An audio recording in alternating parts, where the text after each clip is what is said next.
বিসমিল্লাহির রহমানির রহিম। আসসালামু আলাইকুম প্রিয় দর্শক, এই দেখেন কি রান্না করলাম। চিংড়ি মাছ দিয়ে কচুরলতি রান্না করেছি। দেখতে যেমন অপূর্ব, খেতে অসাধারণ। আর এই রান্নাটি কীভাবে করেছি সেটাই আজকে আমি আপনাদেরকে শেয়ার করব। প্রথম থেকে শেষ পর্যন্ত দেখতে থাকবেন। প্রথমে আমি একটা কড়াই নিয়ে নিলাম। কড়াইতে আমি পরিমাণ মতন তেল দিয়ে নিলাম। এখন আমি কুচানো পেঁয়াজ একটা দিয়ে দিলাম। একটা পেঁয়াজ কুচানো দিয়ে দিয়েছি। এখন ভালো করে আমি পেঁয়াজটাকে ভেজে নিলাম। ভাজতে ভাজতে একটা কথা শেয়ার করছি, আমি কচু তরকারি রান্নাতেই, আমি যে কোনো কচু তরকারি রান্নাতে পেঁয়াজটা একটু কম ব্যবহার করি। এখন আমি হলুদ লবণ মেখে রাখা চিংড়ি মাছগুলো দিয়ে দিলাম। চিংড়ি মাছটা একটু নাড়াচাড়া করে ভেজে নিয়ে আমি এতে রসুন বাটা দিয়ে দিলাম, পরিমাণ মতো আদা বাটা দিয়ে দিলাম, 1 চামচ ঝালের গুঁড়া দিয়ে দিলাম, 1 চামচ হলুদের গুঁড়া দিয়ে দিলাম, 1 চামচ লবণ দিয়ে দিলাম। দিয়ে আমি ভালো করে নেড়ে চেড়ে, এখন আমি চামচে ঝাল লেগেছিল সেই ঝাল ধোয়া পানিটা আমি দিয়ে দিলাম কষানোর জন্য। মাছটাকে ভালো করে কষিয়ে নেব। এখন আমি হাফ কষানো হয়ে গেলেই 1/2 চামচ জিরার গুঁড়া দিয়ে দিলাম।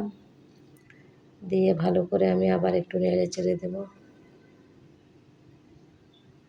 এখন আমি ধুয়ে রাখা কচুরলতিগুলো দিয়ে দিলাম।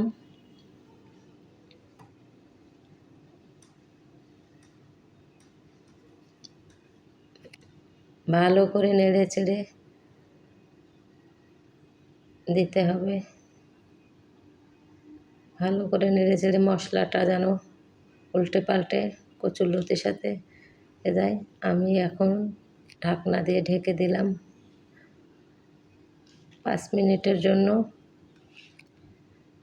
5 মিনিট পর আবার ঢাকনাগুলো করে দিয়ে আবার একটু নেড়ে চেড়ে দিলাম। কচুরলতিতে যেহেতু আমার পানি আছে, আবারও একটু নেড়ে চেড়ে দিতে হবে। আর আমার শরীরটা অসুস্থ, ঠান্ডা লেগেছে, গলা বসে গেছে।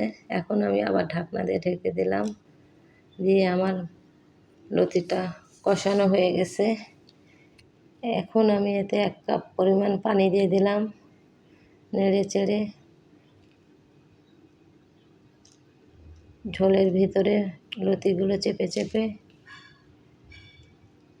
খুন্তি দিয়ে চেপে চেপে দিতে হবে। এখন আমি ঢাকনা দিয়ে আবার ঢেকে দিলাম। হয়ে গেল আমার চিংড়ি মাছ দিয়ে কচুরলতি রান্না, দেখতে যেমন অসাধারণ। এখন আমি একটা পাত্রে তুলে ফেললাম। আমার এই রান্না আপনারা বাসায় ট্রাই করবেন। ভালো থাকবেন, সুস্থ থাকবেন, আমার জন্য দোয়া করবেন।